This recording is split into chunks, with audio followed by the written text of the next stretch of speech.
Senior communications strategist at the Jamaica Constabulary Force, Senior Superintendent Dennis Brooks, says based on reports, the policeman seen in a viral social media video retrieving a magazine from the motor vehicle of a civilian after a search was not trying to plant the magazine. According to SSP Brooks, the JCF believes the magazine accidentally fell from the policeman as he carried out the search. The incident reportedly occurred on Sunday, October 12, near Nago Head in the St. Catherine South Police Division. In the video circulating on social media, a man is seen recording the police as they search a car. At one point, a policeman retrieves a magazine that the vehicle's occupants claim was not there before. According to SSP Dennis Brooks, the patrol team had observed a vehicle speeding toward a gas station with shirtless men inside and approached the car out of due diligence. The men reportedly told the police they were returning from playing football. He says the policemen requested to search the vehicle and the men agreed. The group also asked to record the interaction, which was permitted. SSP Brooks adds that it would have been extremely foolhardy for any lawman to attempt to plant a government-issued magazine that had been officially signed out. The information that I have is that the officer's rifle was handed to his colleague and he began to search the vehicle. However, there was one magazine that he had lodged in his ballistic vest, and he searched the front and rear of the vehicle, and while exiting the vehicle, the magazine was dislodged and left on the seat. It was brought to his attention by the young men, to their credit, and they were actually commended for bringing it to his attention, and he retrieved his magazine. SSP Brooks notes that the video making the rounds on social media was evidently edited. Watching the video, it is clear that you're not watching the sequence in chronological order. You're watching the end of the video and then the beginning of the video. You're watching the end of the process, and you see when the vehicle drives away. And then you see a clear jump cut, and then you're seeing the prior to what you just saw before. And so the moment you start watching the video, you know the video is edited.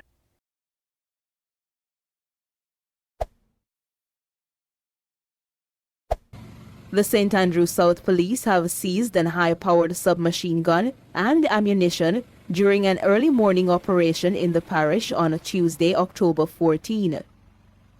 It was reported that at about 6:10 a.m., a team of detectives from the Hunts Bay Criminal Investigation Branch conducted an operation in the Oakland community.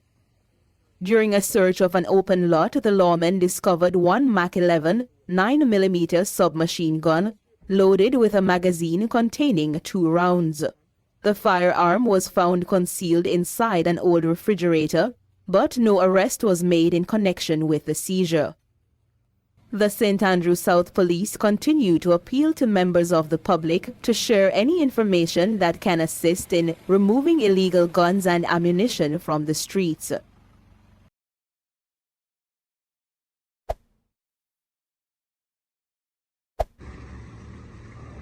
Suspect in Kingston mass shooting killed in police confrontation. The man, identified by the alias Salty, who was wanted in connection with a fatal mass shooting last week, was shot and killed by security forces during an early morning operation on Monday.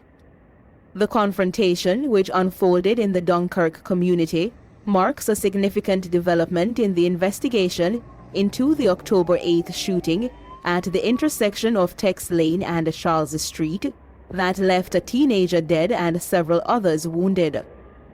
According to reports from the Corporate Communications Unit, the operation was conducted around 5:10 a.m. on Maiden Street in Kingston 16. The raid involved a joint team from the Counterterrorism and Organized Crime Investigation Branch CTOC and the Kingston East Police. Lawmen state that during the search of a premises, the suspect, Sauti, attempted to evade arrest and opened fire on the law enforcement personnel. The police team returned fire, striking the man. An Astra A70 pistol, loaded with 3 rounds of ammunition, was seized at the scene. The injured suspect was transported to a nearby hospital, where he was later pronounced dead. In an official statement, the police confirmed that Monday's operation was a direct part of intensified investigations into the October 8 incident. The shooting claimed the life of 17-year-old Jador Campbell, who succumbed to his injuries in hospital this past Saturday. The police had named Southey as a person of interest and were seeking to question him in relation to Campbell's murder.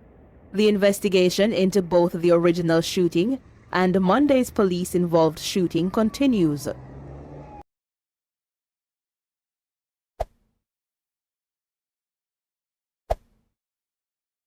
Dancehall artist General B is stranded in Florida after his travel documents and other valuables were stolen while attending an event in the Sunshine State. The entertainer has since offered a $2,000 reward for the safe return of his documents. Fans have been reacting online, questioning why he didn't secure his belongings in the hotel. Some pointed out the importance of having management support, while others suggested he contact the Jamaican consulate in Miami to get an emergency passport. Meanwhile, many fans continue to send prayers for the safe return of his documents.